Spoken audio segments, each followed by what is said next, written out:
here's Johnny. Oh my. Oh boy, oh boy, oh boy. Oh my god. Who are these beautiful there, gentlemen? Did you just... Holy shit. That was nice. A decent amount of whiskey. Damn. Nice. The overlay looks a bit misaligned. I know. No, I got it. It's you good. got it? Yep. Nice. Yep. No, it's hey guys. Hey. Hey everybody. We have not had this many people before, so I'm simply coming me. to terms with things. It's the shitlord, and then it's Brennan. Who you calling shitlord? And there's a mysterious man. Mysterious stranger. There's an unlockable game character. I am, yeah. I'm in the darkness because I'm too good for you peasants. But yeah, the Midge bro. I've been invited very generously and kindly by these fine chaps to join in on a bit of roleplay. Oh yes. The overlay's messed up again, Trey. Yeah, I know. Stop changing your Skype's window size. Rhett says, "Why is Midge so Midge?" Jesus. Why is Midge so Midge? That's pretty accurate. To be perfect. Yeah, welcome Midge to your first loading dice. Cheers, guys. We've roleplayed with this man. We've roleplayed with this man a bunch. I met him through Bajan's game when I played Marius Kruger, which some of you guys have gotten to know now. And like, what a great way to meet someone, though. You know, when they're flaying someone alive. Yeah. So yeah, we've roleplayed a bunch with Midge. He's been in every single one of our games. Like we've all hosted a game that he's been in. He was in my first ever D&D campaign that I ran, so it's exciting to have you on board, Mr. Midge. Here to you, sir. Hey, clink. Clink indeed. I hope it's not bad luck to fucking do tea, black tea with a little bit of milk and Cheers whiskey. Wait, it's not black though, is it? If it's got milk in it, surely it's not. Yeah, no, just black. A little bit of I just mean black tea. Just black tea leaves and then some fucking I put some milk in it. But yeah, I didn't drink it straight black. So, do you guys want a bit of info on the game that we're playing? Everybody in chat, the system we're using. I think they would. Hey, Warkaiser, what's going on? Our favorite mod ever. Warkaiser feels like I've been picking on him recently because he thinks I'm mad at him. I'm not mad at you, Warkaiser. Oh, I love Warkaiser. What a boy. Get your slipped. Okay. So we're playing a system today which is very different from most other role-playing systems, and especially ones that we've played on this this here loading dice channel. It's called Fate Accelerated. It is a very light system, and it's designed essentially for narrative freedom. And one of the main points of this game is that each character, each scene, has aspects about them, and you can use your points that you get, called fate points, to compel them to do things, or you can use your own to sort of get bonuses to rolls and stuff like that. It's a very simple system. You pretty much pick it up as it goes along. Like the way I initially learned the system was just through watching other people play it. So it's very simple, very easy to pick up. So hopefully you guys won't be too lost with that. It's really light on rules and everything. And everything's pretty much narrative anyway. So all you need to know is whether it's a success or fail. Beyond that, yeah, I was gonna say. So what you're telling me is that this perfectly fits our game style. I feel like we add too much narrative to games that don't require as much, because most other systems are like focused combat wise and stuff, but we're all just like, no, I want to sit here and talk for a half an hour about blah blah. Hey, blah, that's blah. the fun part, though, isn't it? I mean, come on now, with role players like you, Brennan, and people like Bashan and Ruben, you just can't help it. You're like, I love these boys so much. I just want to talk to them. I want to hit their voice. Yeah, exactly. You know, because you guys role play so well, it's like, oh, give it to me. You're beautiful. Just keep role playing. Yeah. That's the thing. So this will be fun. This should be interesting. Never played the system before, so hopefully I'm not terrible at it. Excited. Mitch, you're getting instantly roasted by chat. Like you've been on for less than 10 minutes already. Being insulted right out the gate. Warkaiser said, Midge, you look like a stereotypical cult member with that hood and wine glass. To be fair, Warkaiser, yeah, boy. People. You know, that's just England for you. That's just England. Yeah. We have cult rituals, you know, we just slit a virgin in his throat. All that good stuff. we are pretty like far from gods down here. I mean, to be fair, way off without the cult stereotypes, Norfolk people are known to do things with goats. So Wow. Nice. Wow. Nice. That's So not you guys fucked. are the Middle East of the of. We're like- Oh my god. kind of like Norfolk. Norfolk is like the lesser. I meant they heard version. goats, Bishan. I didn't mean. What Yeah. were you Yeah, implying? nothing else. No, I had an epiphany. I wasn't judging your totally racially blind statement. Like Ruben, you're not from the Norfolk. Broads and all that sort of stuff. So like when I'm initially from Birmingham, the highest Yeah, minority population in the UK. Norfolk. well, what's your kind of Norfolk? your guys' view? Your guys' view on Norwich and Norfolk and all that sort of stuff. I cannot give a good judgment since I have the one place I've lived for an extended period of time has no views on anything. Wow. The most boring Oh, place fair enough. to ever exist. Oh yeah, we're kind of anywhere else I've only lived for like a couple of years and haven't had like time to pick up the biases inherent Yeah. to those locations. because we're essentially known as like the weirdo capital of the country. Like all of the druggies live in Norwich and Norfolk. Where I live, all I know is where I live. It's all about like ketamine, you know. It's all like chavs doing horse tranquilizers. Horse Oh my god. Okay. Funny. Red's like Birmingham. Birmingham. Not Birmingham, as in America. Although I did live in America for 2 years. Birmingham, which is in England. Birmingham. It's not Norfolk, you penis. It's Norfolk, like N-O-R folk. Norfolk. Because we were the ones who were invaded by the Vikings or whatever. So we're Norse folk. That's cool. Yeah. Yeah. I didn't realize That that. is cool. Get history, mate. Get fucked. You guys want to talk about weeks? Because I just had a really crazy epiphany. Yeah, a minute ago. So my week has been pretty relaxed actually compared to the last few. But I just realized I went to a birthday party with my girlfriend last night, and the after party, which was actually just the boyfriend of the birthday girl's birthday party, because their birthdays are within a day. At that party, we played the card game Mafia. Nice. Right. Yeah, and it's calling it a card game is a disservice to the game. It's like basically a role-playing game. Yeah, I know the Yeah, exact you know one. the I game. win every time Nice. because I'm a psychopath. I know. Yeah, we had a guy who was just that too. He was fucked up. Like yeah, he would people shout can't at guess. people. You could just play fucking mind games and. Yeah, Great. It was. If you guys game's haven't so played funny. that, I highly recommend. Me too. Like, So it's not like it's a card game in its foundation, right? But you've got to play a part, so to Yeah. speak. You got to, yeah, right.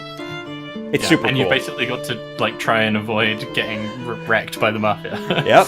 And now we're here, and I'm playing Playing your mafia. in a mafia Bada game. bing, bada boom. That game's so funny because, like, straight up, if I'm the mafia, people vote for me the first turn because they're like, Brennan's the mafia. If I'm a civilian, people vote for me for the first turn because they're like, Brennan's the mafia. And if I'm the sheriff, I kill one of the mafia before I die because I'm like, they're the mafia. And they're probably the mafia too. Like, so it's the worst, dude. Like, I always die within the first 3 turns. People are like, Brennan's the fucking mafia. And it's like, I'm just sitting here. Like what do you mean? You just That's look like because the you mafia. look You got that look shifty. on your face, and I'm like, what? I'm brooding. We have Yeah. we have one friend who's not even like suspicious or brooding, who we just killed in the first round for the meme. And this one time there were two like of the mafia members, and one of them, they both voted to kill him because otherwise if he lived, then they would instantly know that he was one of the mafia because he wouldn't vote to kill himself. It was so weird. Oh my god. But yeah, he voted to kill himself to continue the meme and to allow his traitor buddy to go unsuspected. It was It's great. hilarious. Anyway, Jesus. enough about that card game. Enough It's a great about card game. me. Yeah, it's great. Yeah. Yeah. Yeah, Somebody shut else. up, Bijan. Stop talking I'll about cut you. yourself. Jeez. Let's go to a new person. Let's get some insight into a squidge, into a midge, Yeah, into a my bridge, life. into a fridge. Into the fridge. My week's been sort of like meh, whatever. Today, though, however, I had to dodge a family gathering because the family gathering is going on right now. Oh And jeez. essentially, I was like, I have to leave at 9:30. And they were like, you know, that's a bit rude, mate. How could you do that? Like, don't come at all then. Sort of How thing. funny. could this happen to And essentially, me? I went and I got my stepdad to pick me up, but I told him that I got a taxi. Because they invited the stepdad originally, but he was like, "Nah, fuck that," sort of thing. That's pretty funny. We had to sneak off together. Midge is making essentially. sacrifices for you guys. I am, yeah. I'm making some fucked pretty, up. big I hope everyone appreciates it. Because Jeez. essentially, it's like my brother's getting married, and he wanted our family and his missus's family to like meet, so we're like comfortable with each other, sort of thing. And it's like a big deal for my brother. And obviously, I was like, "Sorry, fam, I need to leave early," and he was like, How could you do this to me? You've insulted me. Midge is big love, guys. Frosty, how you been doing, my guy? I'm stricken with allergies really bad. I woke up today and it looked like my face had been. It looked like I'd been in a fist fight the many times that's happened in my life. Where I wake up the next morning after having a fist fight with somebody, and my eye was swollen and all fucked up and like blood red, and I was like, oh shit, I have to do a show today. So I pretty much like morphined myself up with a bunch of medication.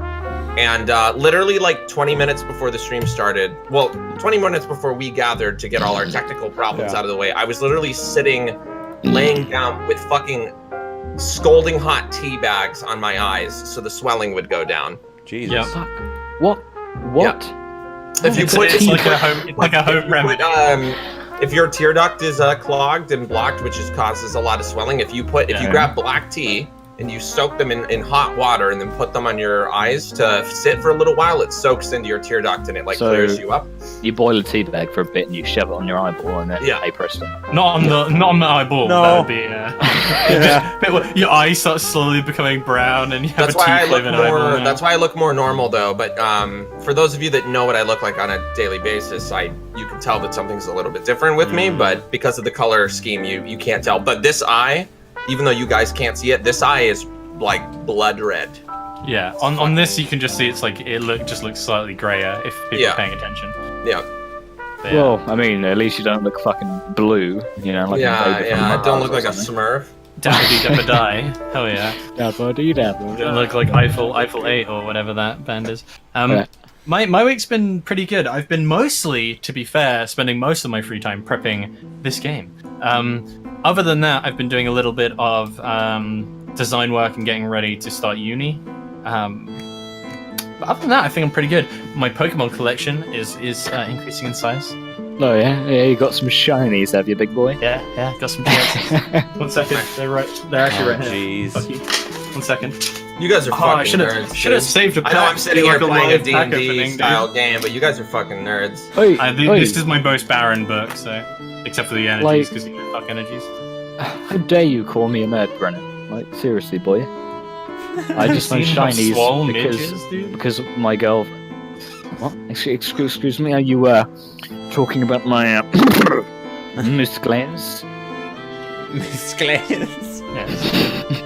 So I think guys, if everybody's ready, I'll give like a brief rundown of what everybody's getting themselves into here, and then we'll get into the game. Are you going to talk about the system as we go along? Or I talked briefly about it, but it's such a simple system that all anybody really needs to know is that there are aspects about everybody's character, about scenes, that sort of thing, and these aspects can be invoked by me or by other players, but that costs a use of the ammo sort of resource of this game, which are called fate points. And you can use fate points in a couple of ways. One is to re-roll a roll or add to a roll, and then the other one is to influence characters or the scene. Hi, Giacchino, by the way. Hello, sir. I'm glad that you're here to finally show up for a roleplay stream. And we got Midge the fridge. Hey, one of the unique things. Get your buddies in here. Get everyone in. Just so you guys know, if we get everybody in here, we'll actually be the top role-playing stream if we can get our average viewers. Hell yeah. Well, like, how many of those are there? Like, 5? Yeah. Wow, roasted, man. Yeah, Tripper, if you can get this up on the current screen or from the Roll20 up on the stream. So one of the unique things about this system is that characters can influence what other characters can do, which is why we have these screens where you can see these aspects, these bullet points are things that these guys have noted about their characters.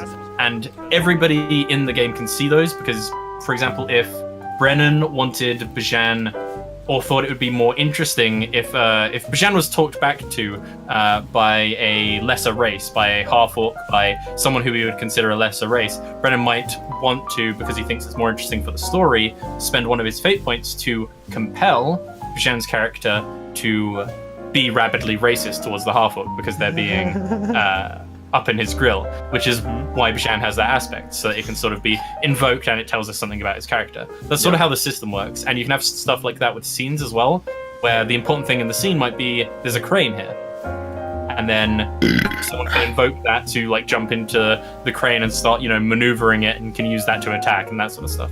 So that's sort of how all these aspects sort of come together.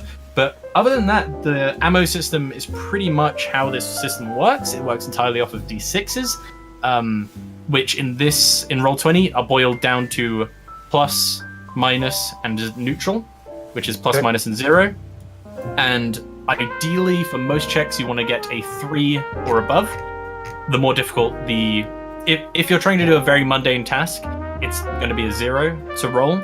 So there is a chance you can still fail it because you can roll 4 minuses on your 4d6, which is the average skill check. Okay, yeah, that makes sense. So yeah, as we go along, just if I'm ever confused as to why I failed, I'll be like, that seemed relatively easy for my guy to do. Yes. Yeah. And the thing is if you think it's out of character for you to fail, that's what your fate points are for. Your fate points are so that your character can be who you view them as. So if okay, that's pretty cool. If your character is trying to convince someone of something, you have Silver-Tongued Devil, and you fail the roll, but you fail it by 2, you can tell me, no, Ruben, my character wouldn't fail this roll. I'm going to spend a fate point to add 2 to my roll. Yeah, that's cool. I like that. Because, but it has to be linked to one of your aspects. So the fact that you're a Silver-Tongued Devil means that you would be allowed a +2 because it's related to talking to someone. That makes sense. Harvey's character, Midge's character, Tommy Green, if he was trying to break something open and he failed, he could say, I'm a heavy-handed brute, because that is linked to it, and he could spend one of his fate die to get a +2. In which case, that goes to me, basically. Yeah. Is there a way to earn fate points during the game, or no? Other players will hand them to you. I can also hand them to you, and I get points at the start of every scene, depending on how many characters are going to be in the scene. Cool. So depending on how well we're playing our characters, you'll give us fate points, etc. Is there is there a specific system for like combat and stuff? I'm guessing it's. Yes. So if you want to make an attack, you just tell me how you attack them. So, for example, if you were fighting a squad of goons, you as Tommy Green could grab 2 of their heads and smash them together, right? That would be a very forceful attack. So I would say, okay, roll me forceful, and that's basically how it works.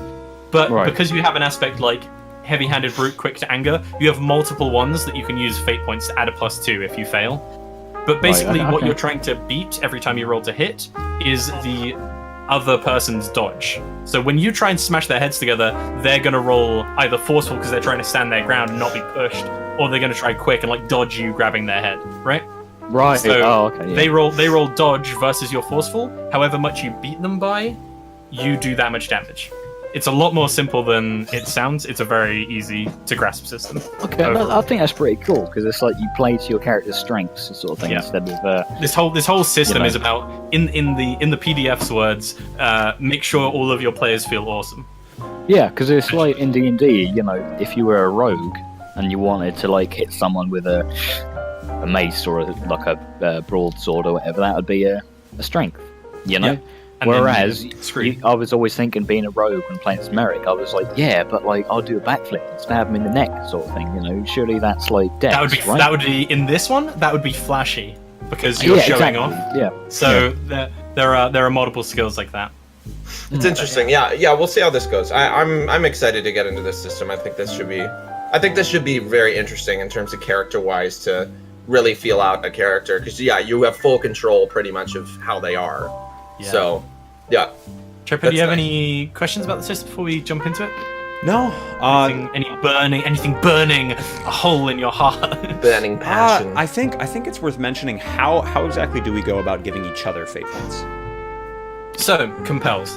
Okay. That's one of the reasons why compels are important, is because it's not just to screw people over necessarily. It can also be, oh, Brennan's almost out of fate points. Yeah. And here's the thing about compels. If somebody hits 0 fate points, you can't reject a compel. Yeah. You Hi, can Wakenta, by the way. Thanks for joining us, man. You can decide how the compels work, but for example, if Sergey runs out of fate points, I could straight up tell you, I'm going to compel you to sometimes go a little overboard, and you can't refuse. You can decide how you do that in the scenario, and you can ask me like, hey, is it okay if this happens in the scene? And I'll tell you yes. Like, is it okay? You can say, is it okay if someone insults me and that's what causes you to go overboard? Like, as long as you validate it, that's fine. But you have to accept the compel. You can't deny it. So, compelling other people is a way of giving them fate points if you think they'll need it. So, if Brennan's character is in a more dire situation, you might want to compel him to do something to give him fate points. But that's the only really way of passing them from player to player. Oh, okay. That's pretty interesting. You will start every session with the number of points of your refresh, which for you guys is all 3. And I will be able to give more of them since I start with a new set every scene, basically. So essentially, that's kind of like a system that kind of like is built on trust, and sort of that sort of thing. Because because otherwise, like you Bijan and Brennan could dick me over, but I trust them enough not to. Sort of, guys, and that's why we invited Midge on the stream. Woo! Yeah. Punching bag extraordinaire. Hell yeah. Hit me, baby. Right, one more time. Okay. How is... so, if we don't have any other questions, are people ready to get into the game? Hell yeah. Fuck yeah. I'm ready. So, brief introduction first for everybody in chat before we disappear. We're playing a Mafia game today, which I'm sure we've advertised it on Tripper and Frosty's stream, on our Discord, everything like that. We've been talking a lot about it because it's rather exciting. And essentially, the world is going to take place in a semi-fantasy setting with sort of gnomish, sort of crazy inventions everywhere. Well, in the places where the rich can afford them. Fantasy races like dwarves and half-orcs and those sort of things are around, if not common. Humans are obviously still the most common. I would say the rest of the races are probably 30% of the populace. But yeah, that's pretty much the setting, if you imagine sort of a Mafia setting with some fantasy elements thrown in. Cool. So, now that we have that out of the way, are we all ready to begin? Are we all sitting? Yeah. Is everyone sitting comfortably? I was born. Then let us Yes, begin. darling. Let's see how long that lasts. So, Blair, you're sitting in the lounge of your house. You're at a desk. There is a book open to one side, and you have a pencil in hand scribbling away on a piece of paper next to it. There is a call from the other room. Blair! And a sound of frustrated footsteps as your sister comes darting around the corner of your house looking annoyed. Her face is red and flustered. Following her with slow steps, as opposed to the quicker ones around the corner, is a man. A tall man. No matter how hard you look, you can't make out the features of his face. You don't remember them. It's been too long. But you know he's your father, regardless. And you know he's sort of smiling, almost wryly at the situation. See? She just gestures at you and turns back towards your father. She seems to be gesturing specifically at your head. You're just sort of like caught off guard since you're in the middle of studying right now. And your sister, despite being older than you, has this like childlike face, and that's one of the only faces of your family that you can remember nowadays. You hear a sigh come from your father, who's standing over the two of you. Millie, be reasonable. Your brother's trying to study. Your father pushes a hand through his slicked back hair. Besides, it's your mother who's demanding you get a haircut. You'll be starting study soon.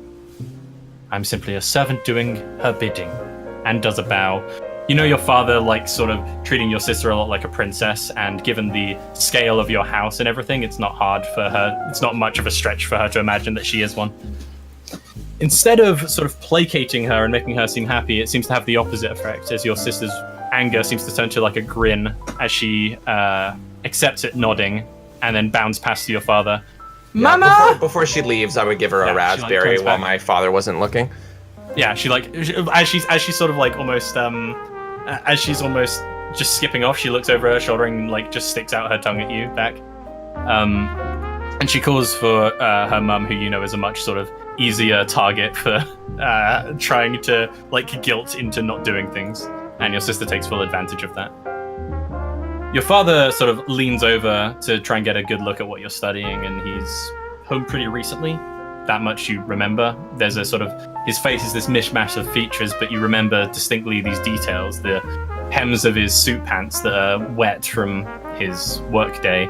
He has a worn hat that he's been wearing for years, since before he became this rich.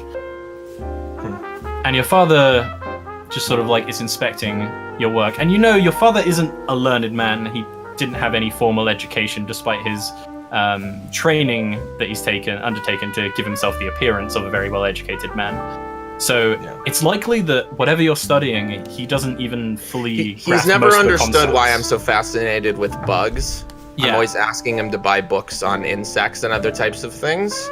Yeah, so you've currently got a book open about biology, sort of like looking at insect biology sort of stuff? Yep. Cool. Yeah, so he just like leans over, sort of places a large hand across your back. How's my little guy doing? We're doing all right, Dad. As you look up at him, like, expectantly, you notice your dad, who's usually very warm and very sort of attentive, isn't looking at you. His eyes have sort of glanced past. He's sort of squatted down slightly to get a better look, but his face is no longer inspecting your notes. It's his eyes, which are the clearest part of his face, are sort of glancing past you at the window in front of the desk you're at. This is something you remember distinctly, this sort of warmth of leaving the atmosphere with this cold, like the changing of seasons. And he slowly rises to a standing position, looking at the window. Blair, get to your room. So I'll just, my dad tells me to do something, I'll do it. So I'll just quickly gather up my book and I'll stick my bookmark in where I had it and close it and start heading towards my room. Evelyn, your father begins to sort of run past you before, and you remember this very vividly, he falls in front of you. Flat. You see red starting to stain into his the back of his suit jacket. And right between the shoulder blades. And you feel like almost afterwards, you hear the resounding bang of the gun, as if the event happened first, then the sound. Like aftermath, like waves sort of rippling out through your memory. And your dad's body falls limply forwards, lying on his front on the floor.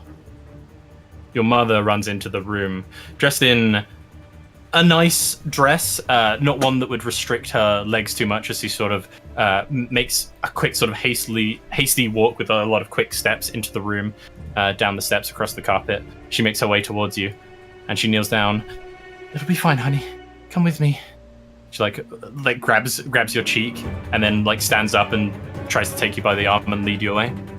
Yeah, I just am like clutching my book, and I'll just sort of look, back at Dad and just go with her.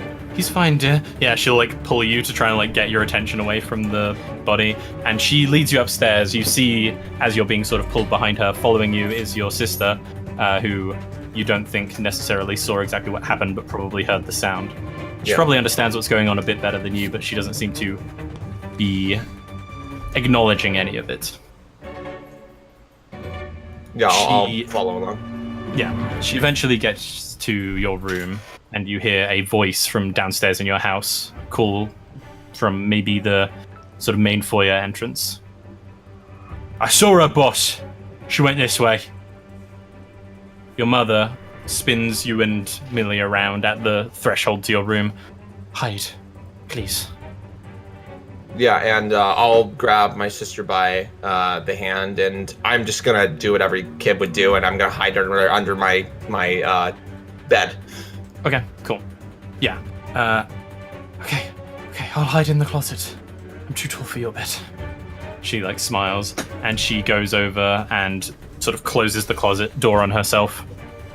And you begin to hear creaking of footsteps as moments begin to pass.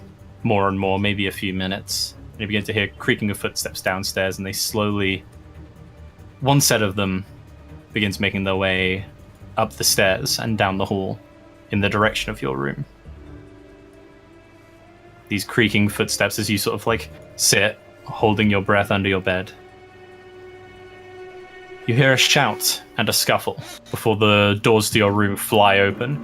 Your mother has managed to stab a kitchen knife into the intruder's shoulder, and the intruder appears to be wearing this suit sort of too baggy for him, too large. He looks like maybe he's in his 20s and probably inherited it from someone else.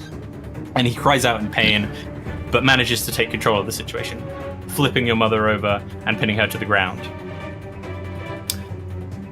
He reaches into a side pocket and begins sort of unfastening and pulling out an implement. Your mother struggles against this man, but he seems to have the better of her in the strength department, at least. And he pulls out this implement, which you recognize as you're just like looking up. You can just see like the lower part of his hand as a hammer. And your mother continues to struggle and sort of like try and break free. But the one thing you remember noticing is the doors to your closet fly open. Your sister runs out into the room screaming, tears streaming down her face. But she's too slow. The man brings down the hammer before she can reach your mother. Lands this blow which sort of slams into your mother's face, making a spray of sort of red go in the room across his suit. And your sister runs up to the man and starts just trying to like pummel on his back, but she was never too strong. The man, almost calmly, almost psychopathically slow, reaches into his jacket, pulls out a simple revolver, and your sister goes much the same way of your mother. The cries of your sister and like your mother's pain were fortunate, at least, in that they covered up any reaction you could have, any gasp that you made, any sort of shock that you were in, any noise. And you just sort of stand there under the bed. Tears are sort of like streaming down your face, and it's very dark in this room. There are no lamps lit or anything. No gnomish inventions hanging from the ceiling. But you hear the heavy panting of the man as he moves around the room. You clasp a hand over your mouth, trying to prevent your breath from being heard. And a few moments pass. You hear the creaks as he moves around the room. And you see his feet sort of like pause at the bed and keep moving out of the room. Minutes pass, perhaps hours. You're not really sure. You're sort of afraid to move. And you eventually hear, again, the door creak open. You peek through from underneath the bed and see sort of light spilling into the room and a suited man. He seems to be surveying the room with... Well, Bishan, if you want to give us like a bit of a clear image of what your character Vemnon looked like from 15 years ago and the sort of reaction he's having to this scene splayed out. Just an incredibly clean face, suit. Everything is crisp, white, almost clinically white, like lab coat white. He's got a handkerchief in his hand that he probably used to open the door, and he's currently putting it back in his coat pocket. He's just taking in the air. Disgusting. And he's looking around. Yeah. And Blair, you try and make your heartbeat come to a halt as you wait there, and you shift your weight slightly to get further under the bed. But still, Vemnon, you do notice the slight creak in the floorboards under the shifting of weight, and your head sort of snaps towards the bed. But nobody seems to be firing a gun at you, at the very least.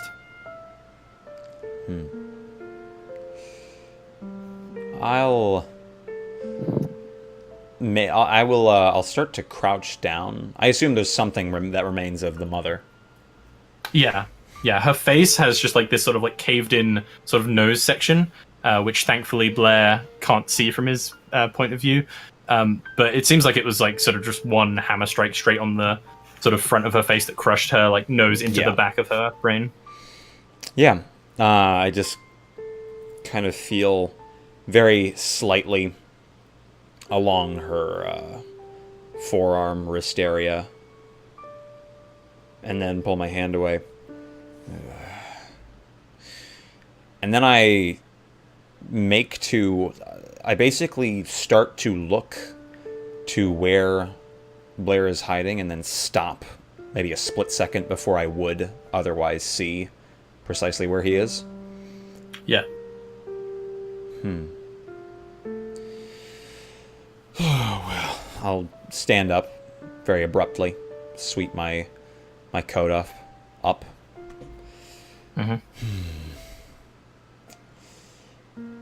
Rather abysmal place.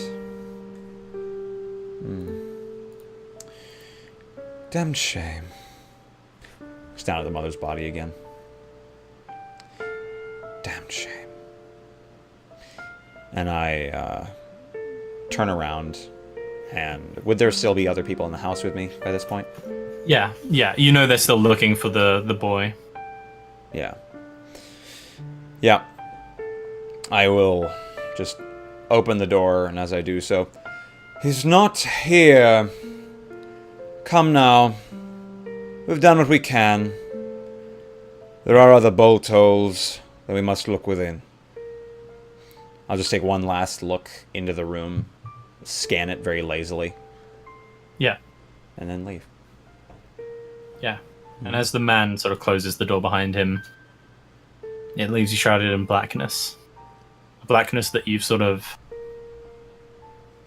stayed in for a while, but you've sort of kept with you ever since. Yeah. Yeah, I think we'd have an image of just me like crawling out from under the bed and going to like wipe tears from my face, but then feeling like I'm wiping something on my face, and then realizing my hands that were still clutching my textbook. The front of the textbook is just splattered in blood. Yeah. Yeah. So just kind of like replacing tears with this smear of blood across my face. Yeah, and we get like the shot of a window, and we see it's morning, just to show like the extreme passage of time. But you're just still extremely sort of distraught. And with that, we leave this scene, and we go to another place. A place that's filled with a single sound, with this sort of rainfall. Blair, you're making your way home from the main area of the city. It's been a long day, and now it's finally time for you to get back. You've got a loaf of bread underarm that you managed to purchase, and it started sort of pissing it down, as if like it wasn't raining throughout the whole day, and it's as if the sky was waiting for you to start walking home before it began dumping the whole load that it had prepared the entire rest of the day. You walk this sort of old road, a lot less well kept than the rest of the city's streets, and it's littered with, at the sides, these sort of stubborn weeds. By the time you get back to your tiny little squat, this small attic in a elderly couple's old house that you've sort of been renting recently with the money that you've got, your clothes are completely soaked through, and you have to take steps up the creaking wooden stairway that runs up the back of the building.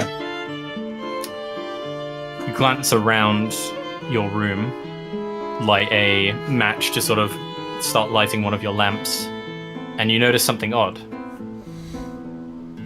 Something in your room has moved. Just one of the drawers next to your bed is slightly ajar. As you turn your head around, you see a man sitting there in a completely white suit. Sorry, wrong song there. In a completely white suit. He has a revolver on his lap that has what seems to be a sort of ivory handle. And Shen. Femnon. Yeah, You've been waiting there for a little while. You knew roughly when he got off work. You'd been scouting him for some time. Yeah. And he looks nothing like the boy that you remember. Common thieves don't normally wait for the owner to show up. Well, I'm not a common thief, am I? Crisp my vest and start to stand up very slowly. Mm-hmm. And if it's all the same, I was imagining he would have basically a sort of chrome 1911 pistol with an ivory handle, plates. Yeah, that's cool. Yeah, not a revolver. That's fine. Yeah. He gets up. He's just naturally holding it in his hand as though it's an extension of his arm. Oh, boy. Well, you've led a rather dismal life now, haven't you? Looking around his room. Yeah. If you want to give some description of what you and your room look like, Brennan. What Blair's sort of living space and himself sort of how do you keep both those things? Blair currently he's a very tall, so he's pretty tall. He's around 26 years old, gaunt, pretty homely haircut, nothing really special or fantastic about him. He's wearing overalls right now with that are one of the shoulders is off, just him being more relaxed. He's got big work boots on. And he's wearing just a stained up white t-shirt. He's got some grease and other things on his face from just a long day's work. And I have a toolbox in my right hand as well as the loaf of bread. Yeah. And in terms of what my place looks like, it literally looks like a crawl space attic that it's literally so crude that you actually have to pull down the string to get the ladder to go up. And it's just barren wood. There's one little circular window that you can see other rooftops and dim street lights outside, or street lamps. And what furnishes it is there is one wooden stool that you are currently occupying, a table that has some of my clothes and other things on it, and then a bed. And that's it. Yeah. So as you look around this place, you see it's almost the definition of squalor. Mm-hmm. You think this is what your parents would have wanted for you, Blair? I just kind of look at him when he mentions parents, and friend, I think you have me mixed up with somebody else. Now, if you wouldn't mind, I've had a long day. So if you're to kill me, just fucking do it. 3 things, boy. 1, I already know you're Blair Lyons, son and heir of the Lyons family. 2, I'm not here to kill you. You would have been dead 5 blocks past. 3, you may think your day has been long. It will only get longer. Now, follow me. I have something you will very much want to see. And I just brush past him, out his own door. Okay. Yeah, out the hatch in the floor with the stairway. Yeah. I stop, and I'm gonna open up my my toolbox, and I'm going to pull something out of it and stick it in the pocket of my my overalls. Take off my my work gloves and set them down, and just grab my cap, put it back on, adjust it, and just walk out without a word. Yep, cool. Yeah, and you follow him, and I believe you're leading him to your vehicle. Correct? Yes, Whiskey. I think you're echoing on Skype or some such. Oh, am I? I don't know what. Yeah. Oh, my bad. It's odd. Apologies. It's alright. I believe you're leading him to your vehicle. Yes. Mm-hmm. Cool. Yep, if he is following. Yes, I believe he is. I'm leading him there. And yeah, once I get to the vehicle, I just stand. I turn facing him, put one hand on the back seat door, face him with a very calculated smile.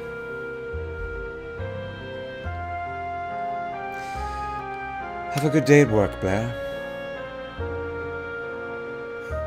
And I just I reach into my pocket and I'll grab a thing of cigarettes. Just kind of flip one up into my mouth and just sorry to trouble you, friend. Do you mind lighting me? Where are my manners? The name is Vemnon Caro. And I reach into my my jacket. I pull out a very nice, probably completely ivory lighter and just flip it open. Yeah, it's one of the it's the like flip open ones. Yep. And I flick it on. Let you bring yourself over to it. Yeah. And at that point, it would be, I would just sort of lean in. And just as quickly as I possibly can, I would like to grab the hammer that I have in my overall pocket, and I'm going to swing at his head just from underneath and try and hit him in the bottom of the jaw. Okay, that sounds like you're trying to be quick with this attack. Yes. Okay. And so this is how combat works, guys. Oh boy. Vemnon, how would you like to try to dodge this attack? Yeah, I would like to swing up at you. How do you avoid this? I think I'd probably like to be more clever. Probably, I think I want to like involve a movement where I am simply turning away from him with the lighter, as though I'm simply naturally going over to the door to open it. Oh. Yeah, so you sort of like put it in your pocket and start leaning down to like open the door, and you want him to just like swing and miss your head. Okay. Yeah. What is that? You think? I would say you could use. I would say this is kind of flashy or careful more than clever. You think? Okay. Yeah. Okay. Yeah. I'll go for careful because I just like the image of that. Yeah. Yeah. Cool. So if you would like to roll me your quick, Blair, and if you would like to roll me your careful, Vemnon. Okay, so Vemnon, you have a few options here. Yeah. You can use 3 fate points to try and use aspects to avoid getting hit, or you can use 2 to lessen the damage, or you can use 1 to lessen the damage, or you can take the full 5 points and take some consequence. So I can use all 3 of my fate points to just say fuck it? As long as you can describe how all of your... The first one's easy. Efficient, diligent, deadly. It's obvious why that would help you dodge this attack. I think it's the second one. Overconfident also makes sense. Yeah. However, you wouldn't be able to use your third one on rapidly races, so you'd only be able to use... unless you could find a way to argue it. So you could only use 2 of your aspects. So you could only really use 2 of your fate points right now to up this, because only 2 of them are relevant in this scenario. This might be a slight bit of a stretch, but he's a human, right? Yes. Brendan's character? Yes. Yeah. I mean, you can tell me if this is a stretch, but I feel like Vemnon's racist against everybody, and the way he would probably be racist against humans is just that like they you just think they're like inherently barbaric and violent, so you're just expecting this from they're them? Impulsive. Like they have such short lives, like it's just a series of snap decisions they make, right? Does that make sense, you think? Yeah. Cool. You've argued it, you've convinced me. Alright, yeah, then I'm dropping all the fate points, yeah. Okay, all 3. Yep. So I believe, and I'll probably get corrected on this in between, games, but I believe these go to me right now for this scene. Yep. So I will take these. Okay. Actually, no, I think only if you compel stuff, they go to me. I think right now they just go into the ether, so. Alright.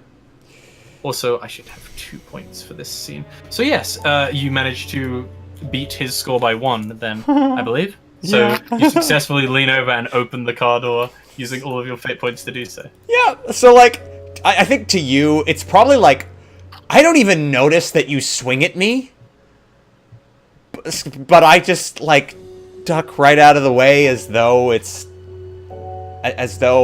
just a complete accident that you don't hit me in the face. Yeah, so it's just like, so I swing overhand or whatever, which, by the way, because I'm pretty reckless, I put all of my heft into it. Yeah. So it kind of knocks me off balance a little bit. And, you would stop, right? And then at this point, like, I would go to swing at you again, but it would just, you would move out of the way, and I would just hit into the fucking inside of the car door and, like, bust the window open, maybe? Yeah. So, like, I'm in the process of opening the door, and you're swinging it back around, and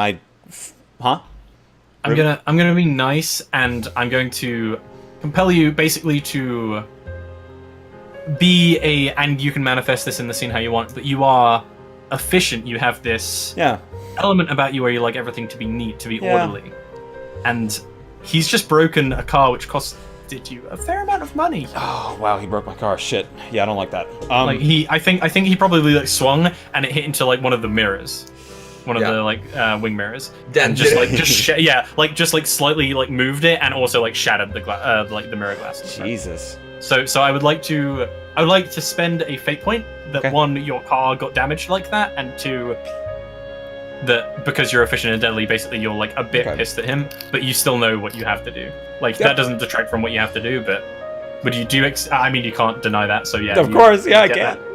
You get one of my fate die. Oh, nice. Okay, that's cool. Yeah.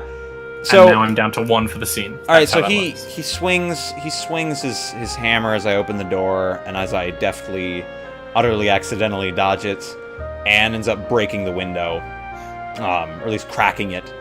And I just sort of stop. And I don't know if Blair would have this sort of sense, but Vemnon just stops opening the door. Doesn't even look at you, just glances at the crack in the window. As though there's just something wrong. And like, that's strange. I don't remember doing that. Yeah, and I'm gonna glance over to Blair. Blair, you wouldn't happen to know why my window's cracked, would you? I'm just completely ignoring the fact that you're holding a hammer. How the fuck do you know my name? Blair, you didn't answer my question. I'm the one asking the questions here, of course. Why did you attack my vehicle? Does it offend you? I think we've come past the point where white and dark should offend people, don't you? I'm gonna swing at him again as quickly as I can. But essentially this time, instead of trying to swing at him sideways, I'm trying to just use it like it's just a rock, and I'm trying to hit him in the face with it. In the face. Okay. Yeah. I want to hit him in the nose. Yeah. Okay, that sounds pretty forceful, just because you're like going straight at him, right? Yeah. So there's not really. So yeah, I would say Vemnon. How do you try and defend against him? Basically, just trying to like slam the essentially like the head of the hammer into your. He's trying to slam the head into me. I would like into your to like, face, basically, like trying to break your nose. It seems. I would like to just a moment before. It's like how people. This isn't a realistic thing at all, but how people might catch a blade above their head at the very last second. So just before it hits me in the face. What do you think you're doing? I just grab the handle. So that sounds like forceful v forceful to me. Oh boy. Alright. I would also allow you to use careful if you would like to, Ripper. Me? Okay. For this. Yeah. Yeah. Alright, let's use careful. Okay. Equal. So yeah, what that means is, Brennan, you get a boost on your next attack, which is basically like an aspect that gets created that you get a temporary invoke on, like for example, Bjan has like his wrist got like slightly just like cricked. Yeah. While catching your blow. On your next blow, on your next attack against Bjan, if you wanted to make another one, you get a plus. You can just get a free invoke on an aspect, so you just get a free +2 if you would like to. Interesting. Okay. Against him. So yeah, that's what happens if you draw. If you succeed on a dodge, nothing happens. But yeah, you've currently got him like by the arm right now. Yeah. Just like it's like a few, maybe 4 or 5 inches in front of your face. Do you enjoy testing me, Blair? Because this is no way to begin a relationship. Now, either you can not even submit, not even cooperate, allow me to show you what I have, or I can stop playing. I'm sorry, somebody was talking to me, guys. Can you repeat the last bit of the sentence? I apologize. Or I can stop playing.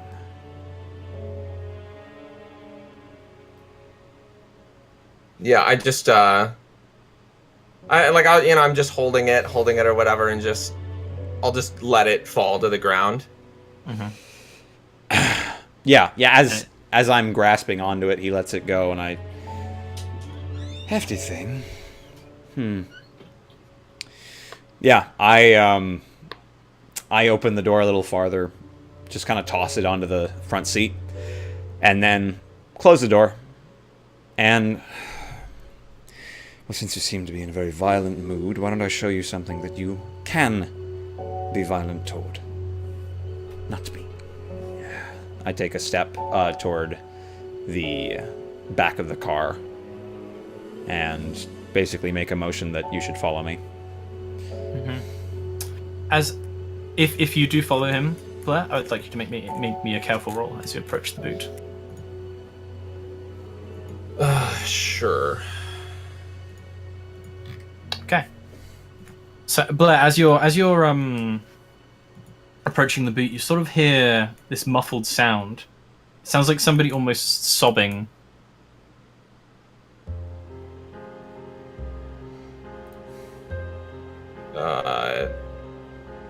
So while I'm approaching the trunk of the car? Yeah, and it sounds like it's coming from within the trunk. What the fuck is this? And I'll take out a lighter from my pocket and light my cigarette. Yeah, because like when Vemnon went to light yours, you just like basically while he was going to light yours. Yeah. Yeah. Yeah. Yeah. This is deliverance. Come. I told you I had something you wanted to see. Yeah. I go over to the back, just Yeah, we'll see. punch in my key, unlock the trunk, throw it open, just kind of glance around Very noisy mode, I think.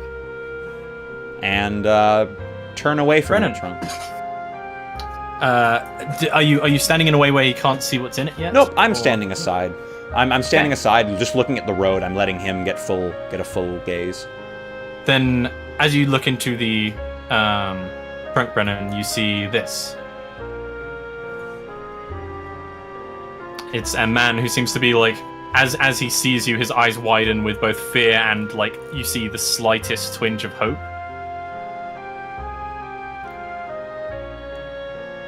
Yeah, just you know, I would look surprised, but like only maybe for a brief second. This man is Danny Malone, former extorter and cleanup man of the Capello family. Not anymore, though. He's given up his life of crime and maleficence for something much simpler. And then I put him in my trunk, and that all ended. Blair, this man represents your future. What you can become. What you were meant to become. This man is the start of a very long road. One that goes only one way. One whose destination we are all too familiar with. Blair. And I'm kind of walking back around the car to the front doors. I want you to look this man in the eyes, Blair. Try to feel what he's feeling. See what he's seen. I open the front door. Know him as he knew the people that he killed over and over again. Not by knife or gun, but by taking their livelihood. And then taking all that was left after there was no life left. And I just kind of show up next to you. Blair, I want you to feel this man's life. Leave him. I hold up your hammer to you. I want you to do what your parents would want you to do. And what I know that you have wanted ever since that fateful night. What do you say, Blair? I'm like looking down at this man and just I'll turn and look at you. I can't feel what this man feels. Because he's the only one of us that's afraid to die.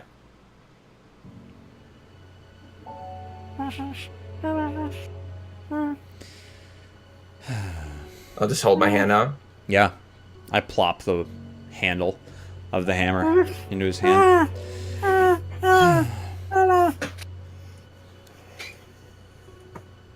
And yeah, I'm going to reach down at the man and grab him by the back of the collar and start to drag him outside of the vehicle. Yeah, you like yank him out. You like clutch the ground as you're like dragging him, his nice suit getting sort of muddied up. And yeah, I'll just look around and to one of the. I know that there's an alley pretty close to my house that'll do just fine, where they keep a bunch of industrial-sized garbage cans. Mm-hmm. And yeah, I'll start to drag him over there by the back of his collar. Yeah, not gonna say a word to. You're hauling him, and this man once had some fighting strength on him, but it has long since been beaten out of him. He seems bloodied and bruised and too weak to fight back, despite his like attempted struggles. He's like twisting and stuff, but you're just like dragging him along, and he doesn't have the strength to like basically lift up his arms and like get your hand off of him. Yeah. And you managed to get him towards that alleyway. Yeah. So, pretty much like I mean, if I may describe what it would be like. So it would just be like, picture a camera shot looking at down this alleyway, and I drag him around the corner, and all you can see is a shadow. And I turn into this giant monstrosity that's spread across the whole back of the building, right? Just because of the distortion of the light. Mm-hmm. And we see this small thing that's a shadow of a man sort of wiggling around just at my feet. And you would see the hammer get raised and strike down once on the head, and all we'd hear is a thud. Mm-hmm. And we would just hear multiple thud, thud, thud as the hammer just goes down in multiple strikes. Yeah. And occasionally just like the sickening crunch of like breaking bone. And it would be to the point where the body stops wiggling around and you stop hearing the muffled cries of this person. And you would think that I would keep going to smash this man's skull in, but my figure has a bit of restraint at one point, and just you see the hammer just kind of drop to my side, and then you'll see me grab the body of this man and start to drag him further down the alleyway, which you know is towards the street. Yeah. And if we were to get a close up of this guy, he'd still be breathing. Yeah. Yeah, but you it's would just like see that there is just this smashed in part near of his skull where you can tell that I've hit into part of his brain. Mm-hmm.